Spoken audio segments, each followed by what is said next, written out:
Assalamualaikum warahmatullahi wabarakatuh. Kali ini saya akan berbagi sedikit ilmu kepada Bapak dan Ibu guru selaku pendidik dan tenaga kependidikan yang non-PNS di seluruh Indonesia. Saat ini kita sudah bisa mengecek langsung lewat info GTK apakah kita sebagai penerima bantuan subsidi upah atau tidak. Nah, untuk mengetahui apakah Bapak dan Ibu sebagai penerima bantuan subsidi upah atau yang kita kenal dengan BSU, Bapak dan Ibu tinggal langsung masuk atau login di info GTK menggunakan akun Dapodik atau email Dapodik yang sudah aktif atau yang sudah terverifikasi di Dapodik. Lewat sini login. Nah, Bapak dan Ibu ketika akan masuk di dalam, Bapak dan Ibu silakan lihat di data Bapak dan Ibu. Jika akan muncul tampilan seperti ini saya kasih contoh. Karena memang di sini tidak bisa dibuka karena memang sistemnya masih sibuk.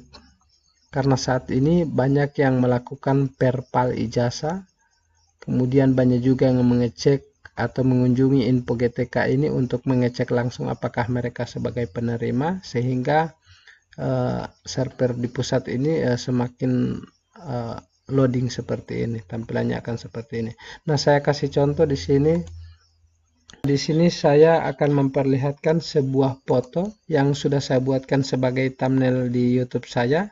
Di sini adalah contoh ketika Bapak dan Ibu sudah masuk atau sudah berhasil login di info GTK atau di PTK masing-masing. Nah, tampilannya akan seperti ini. Nanti Bapak dan Ibu akan menerima pemberitahuan seperti ini. Anda termasuk dalam nominasi penerima bantuan subsidi upah BSU bagi pendidik dan tenaga kependidikan non-PNS Kementerian Pendidikan dan Kebudayaan tahun 2020. Nah, di sini juga ada status BSU. Dana BSU Kemendikbud dalam proses pencairan ke rekening. Ada keterangan SK bantuan subsidi upah. Berarti pencairannya ini sudah ada SK-nya. Di sini kita bisa lihat ada nomor SK-nya, kemudian tanggal penerbitan SK-nya, kemudian nama penerima, dan di bagian data bawahnya itu sudah data-data kita mengenai PTK dan lain-lain. Nah, Bapak dan Ibu ketika tampilannya sudah seperti ini, maka Bapak dan Ibu tinggal mengikuti mekanisme seperti yang saya sampaikan dalam konten ini. Bagi pendidik dan tenaga kependidikan non-PNS di lingkungan Kemendikbud tahun 2020. Oke.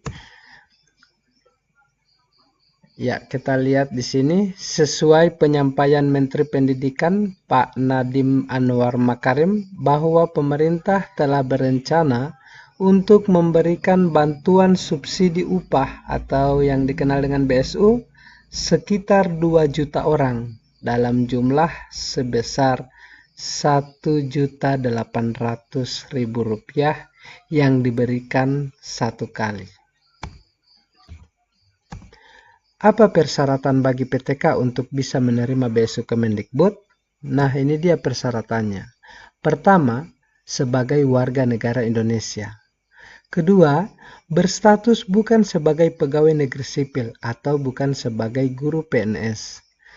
Ketiga, memiliki penghasilan di bawah 5 juta rupiah per bulan.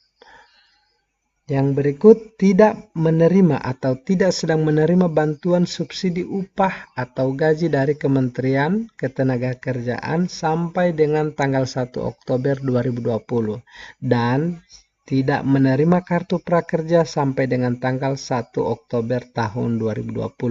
Jadi kepada teman-teman guru yang sekarang sedang menerima bantuan dari prakerja sampai dengan tanggal 1 Oktober tahun 2020 ini, maka teman-teman sudah pasti belum bisa mendapatkan bantuan subsidi upah ini.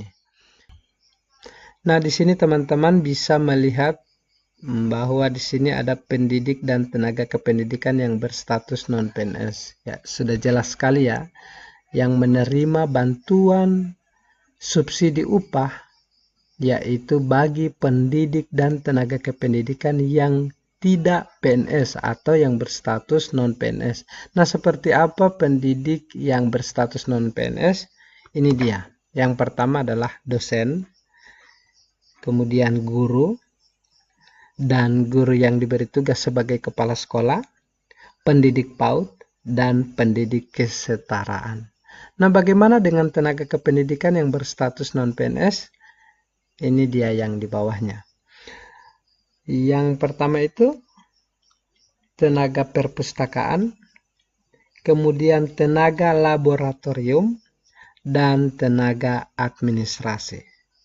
Di semua sekolah dan perguruan tinggi baik di negeri maupun swasta di lingkungan Kemendikbud. Pencairan BSU Kemendikbud. Nah, bagaimana mekanisme pencairan BSU Kemendikbud? Ini dia. Kemendikbud membuatkan rekening baru untuk setiap PTK penerima BSU Kemendikbud. Kemudian bantuan disalurkan secara bertahap sampai akhir November tahun 2020. Kemudian PTK mengakses info GTK. Di sini sudah tertulis jelas info.gtk.kemdikbud.go.id atau pangkalan data dikti untuk memastikan data kita sudah benar atau tidak di pddikti.kemendikbud.go.id. Nah, pada pddikti ini kita hanya memastikan data kita sudah terdaftar atau sudah benar atau tidak. Pertama, kita klik di bagian data sini. Tentu kita akan memilih data mahasiswa karena kita akan mengecek langsung data kita waktu di kampus. Kemudian di sini silakan diisi dengan NIM atau nomor induk mahasiswa pada saat kita kuliah. Kemudian di bawah kita tulis nama yang sesuai dengan ijazah kita. Nah, di bagian perguruan tinggi ini, jika kita klik bagian panah ini tidak bisa, maka kita klik di bagian sini saja. Kemudian kita pakai mengetik dengan keyboard atau papan keyboard. Universitas Negeri, maka dia akan men-search atau mencari secara otomatis seperti ini. Nah, kita tinggal lihat saja kampus mana yang pernah tempat kita kuliah dulu. Jadi seperti itu. Kemudian program studinya kita isi, program studi kita apa sesuai ijazah, kemudian kita cari. Nah, di situ Bapak dan Ibu bisa melihat langsung data Bapak dan Ibu sudah benar atau tidak. Untuk menemukan informasi terkait status pencairan bantuan, rekening bank masing-masing, dan lokasi cabang bank penyalur. Mekanisme selanjutnya adalah PTK menyiapkan dokumen persyaratan BSU. Nah, dokumen seperti apa yang harus disiapkan? Ini dia. Kartu tanda penduduk atau KTP. Nah, kartu tanda penduduk atau KTP ini kita sediakan. Kemudian yang kedua adalah nomor pokok wajib pajak atau yang kita kenal dengan NPWP. Dalam keterangannya jika ada. Kemudian surat keputusan penerima BSU yang dapat diunduh dari info GTK dan pddikti. Dan yang terakhir surat pernyataan tanggung jawab mutlak atau yang dikenal dengan SPTJM yang dapat diunduh dari info GTK dan pddikti, diberi materai dan ditandatangani. Nah, kita akan mekanisme selanjutnya. PTK harus mendatangi bank penyalur untuk melakukan aktivasi rekening dan menerima BSU. Seperti apa? Ini dia. PTK membawa dokumen yang dipersyaratkan dan menunjukkan ke petugas bank penyalur untuk diperiksa. Artinya, PTK ini membawa dokumen yang sudah dipersiapkan sebelumnya dan harus menunjukkan ke petugas bank untuk diperiksa apakah berkasnya sudah benar atau masih ada kekeliruan. Dan yang berikut adalah PTK diberikan waktu untuk mengaktifkan rekening hingga tanggal 30 Juni 2021. Dan pastikan data Anda terdaftar.